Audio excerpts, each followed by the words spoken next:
Guys, so today I'm going to be doing another video on deep.io, so that is deeeep.io, so 4 E's, and Deep is a very fun game. I've reviewed it earlier, you can see my video on that. I'll put the link in the description and also the link to the game. But right now I'm going to show you leveling up to the highest level in the Arctic. So I'm going to level up to the Narwhal after being the penguin. So the Narwhal can survive in the Arctic. But you still do need oxygen, so just go to the surface every now and then to breathe, just like that, and that'll allow you to stay underwater for a while without dying. So just make sure you go up for oxygen every now and then. And you can see there are these little schools of fish in the Arctic to give you a little bit more food, but they're not a great food source. Generally, it's easier to just go for the bubbles of food. And the Narwhal is pretty powerful. They do a lot of damage, and they cause people to bleed when you hit them. So that is it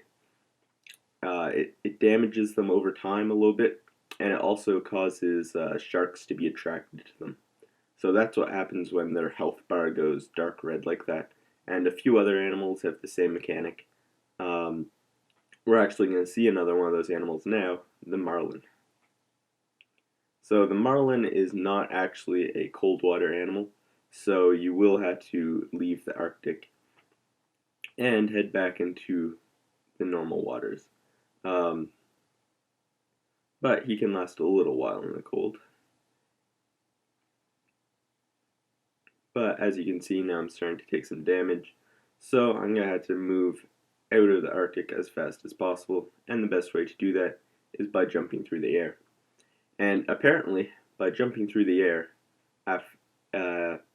you gain speed underwater. So after one jump, you get a little bit faster, 2 jumps even faster, and 3 jumps is the fastest you can go.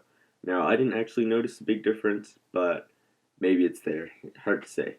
It could give you an advantage, so keep that in mind. The marlin's big advantage is going to be speed, probably.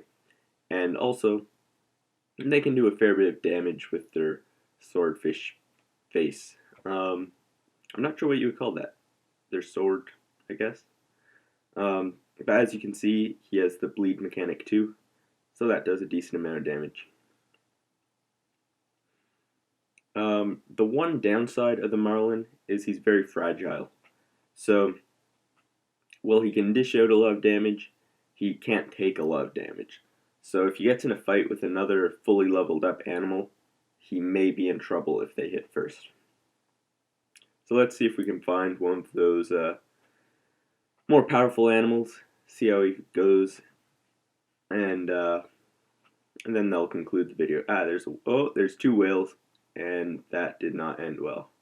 So as you can see, the marlin is no match for a pair of whales, so just, keep that in mind. Try and pick fights with people smaller than you, or make sure that you get the first hit in, because otherwise you're just going to get slaughtered by some of the more robust animals out there.